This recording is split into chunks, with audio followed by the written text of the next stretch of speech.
दौसा सांसद मुरारी लाल मीणा ने डाक बंगला दौसा में प्रेस वार्ता कर SC/ST कोटा में बंटवारे को लेकर बड़ा बयान दिया है। उन्होंने कहा कि 2 दिन पूर्व सुप्रीम कोर्ट ने फैसला दिया है जिसमें सुप्रीम कोर्ट ने SC/ST के आरक्षण कोटे में बंटवारे की बात कही है, उससे हम सहमत नहीं हैं। ये जो फैसला है जो संविधान प्रदत्त नहीं है।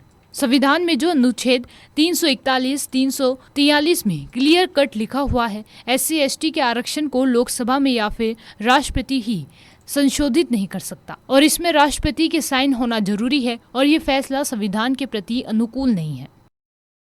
क्या किस रूप में देखते हो आप? अभी हाल ही में 2 दिन पूर्व जो सुप्रीम कोर्ट का फैसला ST/SC का कोटे में कोटे बंटवारे का आया है, मैं उस फैसले से बिल्कुल असहमत हूँ। वो फैसला संवैधानिक फैसला नहीं है और उस फैसले के पीछे मैं समझता हूँ कि सरकार की कहीं न कहीं लापरवाही रही है, कहीं न कहीं सरकार की नेग्लिजेंसी रही है कि ऐसा फैसला आ गया। ST/SC कोटे का कोटे में बंटवारा संवैधानिक प्रोविजन नहीं है। OBC के पैरामीटर्स और EWS के पैरामीटर्स और ST/SC के पैरामीटर्स भिन्न भिन्न प्रकार के होते हैं आरक्षण के लिए। ST का पैरामीटर जो आरक्षण का होता है वो एक उसकी कल्चर से होता है, उसकी जो संस्कृति है उससे होता है, उसकी संस्कृति अलग होती है। और जो SC के पैरामीटर्स होते हैं वो उनके सामाजिक डिफरेंस के पैरामीटर्स होते हैं, उनके दलित प्रणय के पैरामीटर से आरक्षण होता है, उनके जो समाज में असमानता वो पैरामीटर होते हैं। और ये जो फैसला है वो ऐसा फैसला है जैसे भाई कोई OBC के पक्ष में किया हो, EWS के पक्ष में किया हो। इसलिए पूरे समाज के अंदर सारी ST/SC के अंदर इन फैसलों का ज़बरदस्त विरोध है। सरकार को तुरंत इसके ऊपर कोई न कोई स्टेप लेना चाहिए। सबसे बड़ी बात है कि पूरे देश के अंदर इनकी जनसंख्या करीब 25% के आसपास है। अभी पूरे देश की जो सरकारी नौकरियां हैं उनमें 15-16% से ज़्यादा पद अभी भरे हुए नहीं हैं। अच्छा होता कोई ऐसा फैसला आता कि ST/SC का बैकलॉग पूरे देश के अंदर भरा जाएगा।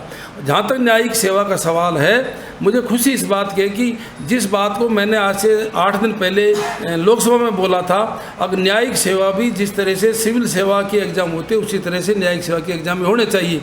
कल राष्ट्रपति महोदय ने उसके ऊपर बोला है कि न्यायिक सेवा के एग्जाम भी होनी चाहिए। आज पूरे देश के अंदर 3% से ज़्यादा न्यायिक सेवा में ST/SC के लोग नहीं हैं। मैं समझता हूँ कि जिस बात का हमें संदेह था जिस टाइम चुनाव हो रहे थे और हम संविधान संशोधन की बातें कर रहे थे, आरक्षण समाप्त करने की बातें कर रहे, न्याय व्यवस्था के माध्यम से वर्तमान जो सरकार है वो कहीं न कहीं संविधान में संशोधन करके और आरक्षण को ख़त्म करना चाहती है।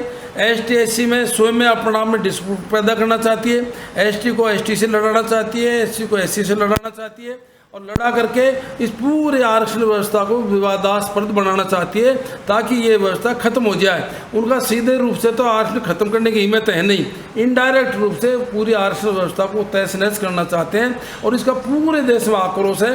मैं समझता हूँ कि समय रहते यदि वो नहीं संभले तो बहुत बड़ा आंदोलन पूरे देश में खड़ा हो सकता है। धन्यवाद।